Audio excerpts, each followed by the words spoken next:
চেনা ছকে হয় না এই প্রতারণা। বাংলায় সম্প্রতি বেড়েছে এই ধরনের জালিয়াতি। মানুষ সর্বশান্ত হচ্ছেন এই ধরনের প্রতারণায়।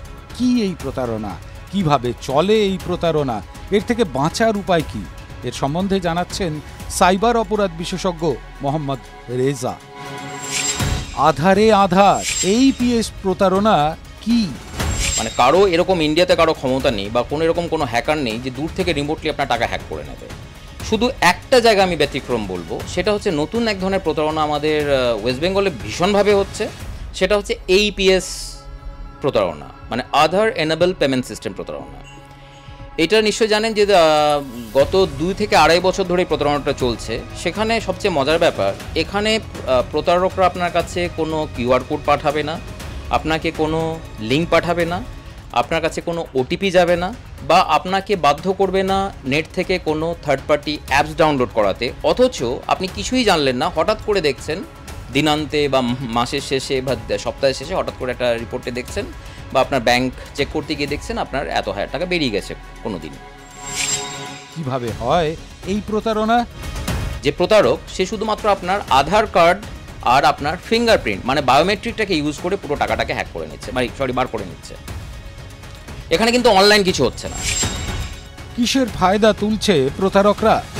যে আসল গ্রাহক, যার ব্যাংকের অ্যাকাউন্ট আজকে প্রতারণা করা হচ্ছে, যার আধার কার্ড নিয়ে আসা হয়েছে ওখানে, বা আপনার আঙুলের মানে সিলিকন দিয়ে তার আঙুলের ছাপ তৈরি করে ওখানে দেওয়া হচ্ছে, সেখানে কি একটা ন্যূনতম প্রোটেকশন থাকবে না ব্যাংকের, যে কমসে কম একটা ওটিপি যাক? কিভাবে বাঁচবেন আপনি? আগে ভিআইডিটা জেনারেট করবেন, জেনারেট করার পরে ওখানে আপনি আধারও লক করতে পারেন, ফিঙ্গারপ্রিন্ট দুটোই লক করতে পারেন। তার ফলে কি হবে, আপনার ওই আঙুলের ছাপ দিয়ে অন্য কোথাও কেউ না সিম তুলতে পারবে না টাকা তুলতে পারবে। অ্যাটলিস্ট এই এইপিএস ভণ্ডামিটা হবে না। তো সেই জায়গায় আমি বলবো সবাই আধার অ্যাপস ডাউনলোড করে আপনারা সেখানে গিয়ে কমসে কম আপনার বায়োমেট্রিকগুলোকে লক করে দিন, মানে স্পেশালি আপনার ফিঙ্গারপ্রিন্ট, আর দরকার হলে আধারটাকে লক করুন। যখন আপনার হাতেই তো মোবাইল, আপনার হয়তো মনে করছেন যে আমি একটা সিম তুলবো বা কোথাও হয়তো আমার আধার দরকার লাগবে, সেখানে আপনি ভিআইডি ইউজ করুন। আর নাহলে খুব চট করে আপনার ওখানে অ্যাপসে গিয়ে আপনি সেকেন্ডের মধ্যে এটাকে আনলক করে দিন। আনলক করে আপনার কাজ মিটিয়ে দিয়ে আবার ওটাকে লক করে দিন। এবং ওখানে দেখবেন কিছু কিছু টাইমিংস আমি পোর্টালে ঢুকে দেখলাম যে বায়োমেট্রিকটা কিছুক্ষণের জন্যও করা যায়, মানে আনলক করলেন অটোমেটিক্যালি আবার লক হয়ে যাবে, আপনার কষ্ট করে আবার লক করতে হবে না, আপনার কাজ মিটে গেল, লক হয়ে গেল অটোমেটিক্যালি। তো সেটা কমসে কম করে রাখবেন থ্রু আধার অ্যাপ বা আধার পোর্টাল।